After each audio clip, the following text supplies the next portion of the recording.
C'est une compétition qui démarre sur des bonnes bases. C'est pas encore exceptionnel au niveau technique, c'est exceptionnel au niveau des installations, de l'organisation, des stades, des terrains d'entraînement. Bon, c'est une pure merveille. Maintenant, je pense qu'on vient de finir la première partie, c'est-à-dire les premiers matchs de cette phase de poule. Et bon, on a vu que les grands favoris ont quasiment tous répondu présent. Il y a eu de la qualité dans certains matchs. Il y a eu des buts magnifiques. Le but d'Al-Kaabi, le deuxième but, c'est absolument stupéfiant, enfin remarquable. Mais je sais qu'en qualité technique, ce dont vous parlez, ça va gagner après chaque match pour arriver à un très haut niveau au moment des huitièmes de finale. Mais en général, une Coupe d'Afrique des Nations, ça démarre plutôt doucement. Et c'est pas là où on voit s'exprimer les plus grands techniciens. C'est quand la fatigue gagne certaines équipes qui ont beaucoup couru que petit à petit les techniciens se révèlent.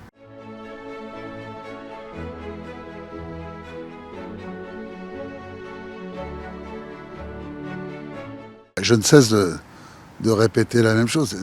C'est peut-être le gros problème de cette équipe marocaine, à savoir que on sait que techniquement ils sont très forts, que tactiquement ils travaillent très bien avec Walid Regragui, que physiquement ils ont un très gros potentiel, mais c'est au niveau mental, au niveau psychique, euh, comme vous le disiez, il y a une telle pression sur eux que c'est-à-dire que tout un peuple de Sa Majesté, toute la population attend une seule chose, c'est un titre, il n'y a que ça qui intéresse le pays, que bien évidemment il pourrait y avoir un blocage psychologique bon, je pense qu'ils ont dû travailler là-dessus avec des préparateurs mentaux, mais c'est le seul domaine où ils pourraient être un petit peu fragiles, sont les périodes de match, si jamais un match se déroule pas comme ils le sentent, donc c'est là où il faut qu'ils fassent des efforts, mais autrement, sur tous les autres paramètres, si on considère chez un joueur les qualités techniques, tactiques, physiques et mentales, euh, bien évidemment, ils peuvent répondre présent à tous les niveaux. C'est une superbe équipe, en plus avec un banc, avec des remplaçants de grande qualité. Donc,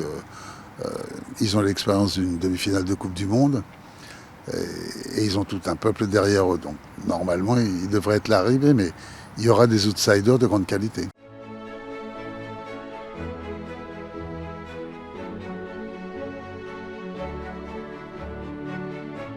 Il faut arriver à ce que le groupe soit, pour moi en tout cas, parce que moi je ne détiens pas la science infuse, mais il faut que le groupe soit complètement décontracté et en même temps très concentré.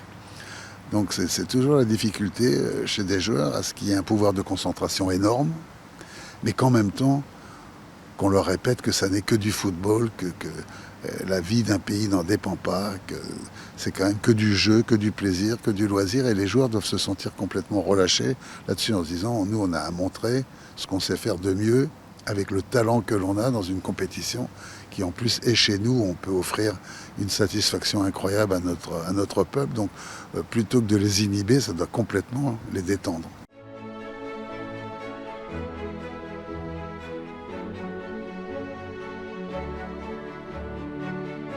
Je vous l'ai dit, c'est des points incroyables, quoi. L'organisation de cette Coupe d'Afrique, vraiment, c'est pas pour être démagogue avec le Maroc, mais les stades, les terrains d'entraînement, enfin, l'aménagement, tout ce qu'il y a autour, c'est parfait. Bon, il y a un truc que je pense où les Marocains peuvent progresser, c'est le soutien à leur équipe, parce que j'ai trouvé qu'au premier match, c'était un peu frileux, on sentait pas tout un stade. euh, Moi, qui connais les ambiances de Wak Raja, ça avait pas cette tonalité, cette amplitude de son là, que pour de tels matchs, ce qui veut dire qu'ils sont capables au Maroc de mettre une ambiance incroyable, les supporters. Il faut que ce soit des supporters et pas seulement des spectateurs. Et je pense que l'équipe doit encore être mieux encouragée, plus encouragée par tous les supporters présents dans le stade. Autrement, tout est parfait. Bon, il y a un petit problème sur les billets parce que on a vu que les portes avaient été ouvertes pour certains matchs alors qu'on nous annonçait que c'était complet. Donc ça, c'est un petit peu surprenant, mais ça, c'est le domaine de la CAF, c'est pas le domaine du Maroc. Et la CAF, quelquefois, n'est pas au niveau de la compétition. On n'a qu'à voir, hein, puisque M. Infantino est omniprésent dans une canne, alors qu'on ne le verrait pas aussi présent dans un championnat d'Europe ou dans une Copa América, où on a l'impression que la CAN lui appartient. Non, la CAN, elle appartient au peuple d'Afrique. Et point final.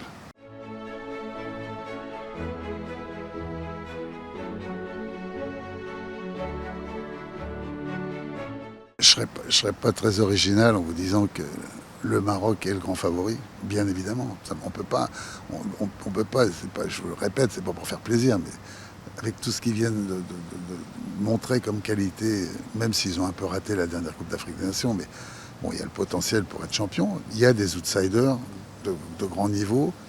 On voit qu'après ce premier tour, tous les potentiels rivaux du Maroc ont tous répondu présent, hein, de l'Algérie au Nigeria, au Sénégal, à l'Égypte, au Cameroun, parce que finalement, le Cameroun, ils ont plein de difficultés, mais on ne peut jamais exclure dans une grande compétition le Cameroun. On ne peut jamais les exclure, parce qu'on ne sait jamais ce qu'ils peuvent révéler au fur et à mesure de compétition. Et puis, bon, il y a derrière ce Maroc, dans tous ces outsiders, moi je suis aussi d'un œil un petit peu curieux le Burkina Faso et l'Afrique du Sud, parce que je pense qu'on ne parle pas du tout d'eux, mais bien évidemment avec la Côte d'Ivoire qui est le tenant du titre. Ça fait beaucoup de...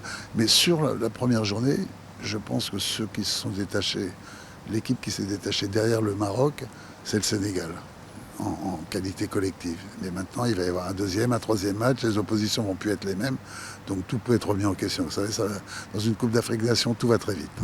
قبل المغادرة لا تنسوا الاشتراك في قناة العمق المغربي وتفعيل الجرس ليصلكم كل جديد، ولا تنسوا مشاركة الفيديو والضغط على زر الإعجاب.